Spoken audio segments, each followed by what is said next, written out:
ये रहा 5,500 साल से भी पुराना इमली का पेड़। और ये रहा जगन्नाथपुरी। नहीं नहीं, ये जगन्नाथपुरी तो नहीं। और ये रहा सुंदर सा घाट यमुना जी का।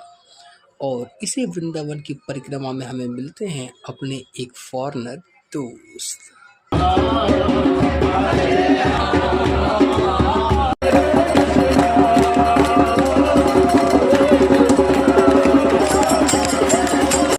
हरे कृष्णा। आज आ गए हम वृंदावन की परिक्रमा करने के लिए। और सबसे पहले हम आए कालिया देह के मंदिर। कहा जाता है कि पहले यमुना नदी में जब कालिया नाग आया था तो श्री कृष्ण ने इसी वृक्ष पे खड़े होकर के छलांग लगाई थी यमुना नदी में। पहले यमुना नदी यहाँ तक आकर के बहा करती थी। और आप ध्यान से देखो, ये वही पुराना वृक्ष है जिस पर कृष्ण ने छलांग लगाई। और ये बरगद का वृक्ष है। अगर आप देखोगे तो ये जो पानी है अभी भी काला है। कहा जाता है कि अभी भी ये पानी विषैला है। अभी विषैला तो नहीं, लेकिन पानी अभी भी काला ज़रूर दिखाई पड़ता है। और ये कालिया नाग की प्रतिमा। पहले यमुना नदी यहाँ तक आकर के बहा करती थी। और कालिया देवी के मंदिर देखने के बाद हम भजन करते हुए निकल पड़े मदन मोहन के मंदिर का दृश्य देखने के लिए। ये है मदन मोहन मंदिर, जो कि बाहर से इतना भव्य दिखाई पड़ता है और पास जाकर के ये और भी सुंदर दिखाई पड़ता है। ये मंदिर काफ़ी ऊंचाई पर है और यह मंदिर पुरी के जगन्नाथ मंदिर की तरह ही दिखाई पड़ता है। अगर आप ध्यान से देखोगे तो मंदिर की ऊंचाई लगभग 50 फीट से भी ज़्यादा है। मंदिर काफ़ी बड़ा है। और अगर आप इसकी दीवारें देखोगे तो मालूम पड़ेगा ये काफ़ी पुरानी मंदिर है। मंदिर जितना प्रसिद्ध है, आप जब भी वृंदावन आओ तो इस मंदिर में अवश्य आना। यह मंदिर आपको परिक्रमा मार्ग में ही मिल जाएगा। साथ ही ये जो मंदिर का परिसर है, ये यहाँ से आपको पूरा वृंदावन दिखाई पड़ेगा। यहाँ पर हम बैठ कर के कुछ देर सत्संग का आनंद लिया। और यहाँ पर मंदिर को चारों तरफ से देखने के बाद हम परिक्रमा मार्ग में आगे निकल गए। इस मंदिर की खास बात ये भी है कि मंदिर के कुछ हिस्सा खंडहर की तरह है, जिसका रिपेयरिंग अब तक नहीं हुआ। कहा जाता है पहले इस मंदिर के ऊपर में कुछ था। और यहाँ से आपको यमुना नदी भी दिखाई पड़ेगी, जो कि काफ़ी दूर है। हम वहाँ पर भी चलने वाले हैं कुछ देर में। आपको मदन मोहन मंदिर से साफ तौर पर दिखाई पड़ेगा। मंदिर के पीछे से भी एक रास्ता निकलता है, जो कि सीधा ही हमें लेकर के जाता है परिक्रमा मार्ग पर पुनः वापस। इस रास्ते से निकलते टाइम एक सरप्राइज़ था, और वो ये कि ये बैल यहाँ पर हमारा इंतज़ार कर रहा था।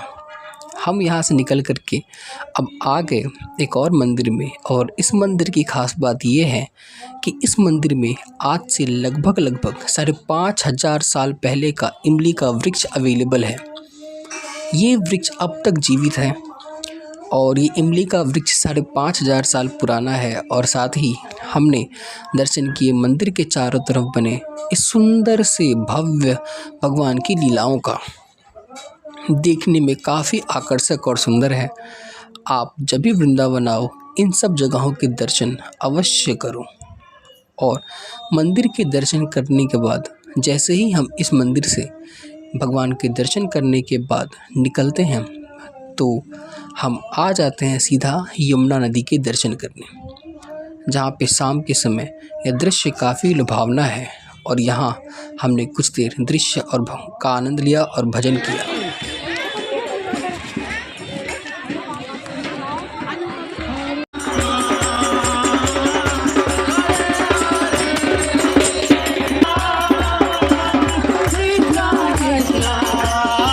यमुना नदी में दर्शन करने के बाद हम आ गए भजन करते हुए वृंदावन की परिक्रमा मार्ग पर। और यहाँ पर हम धूमधाम से श्री कृष्ण महामंत्र का जाप करते हुए, कीर्तन करते हुए हम निकल पड़े कुंज गलियों में। और आ गए हम कुंज गली में। अभी जो आप देख रहे हो, इसे ही कहते हैं कुंज गली। और यह कुंज गली वही है जिसका वर्णन आपने कृष्ण लीला में बहुत बार सुना होगा। यहाँ की दीवारों पर अलग अलग आकृतियाँ और चित्र बनाए गए हैं, यह चित्र इसलिए बनाए गए हैं क्योंकि कुछ समय पहले यहाँ पे भारत के प्रेसिडेंट आ चुके हैं और यहाँ पे कुछ गलियों में घूमते घूमते हमें तो द्वापर युग की याद आ गई। साथ ही जब हम इन गलियों में टहल रहे थे तो हमें अपना एक फॉरेनर दोस्त भी मिला जिसके साथ हमने खूब कीर्तन किया और आपको बताना है कि ये किस देश से आता है।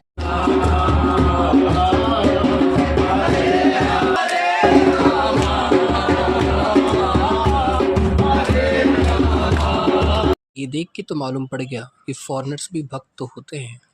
और अभी इन कुंज गलियों में आगे बढ़ते बढ़ते हम आ गए राधा रमन जी के मंदिर। राधा रमन जी के सामने हमने किया खूब कीर्तन और ये जो फॉरेनर है ये भगवान का बहुत बड़ा भक्त है। और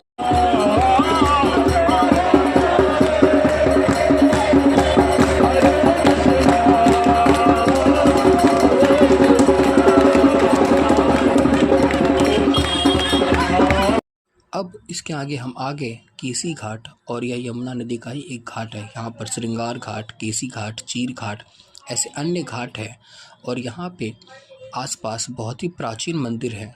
साथ ही अगर आप यहाँ के मंदिरों को देखोगे तो आपको लगेगा आप द्वापर युग में आ चुके हो।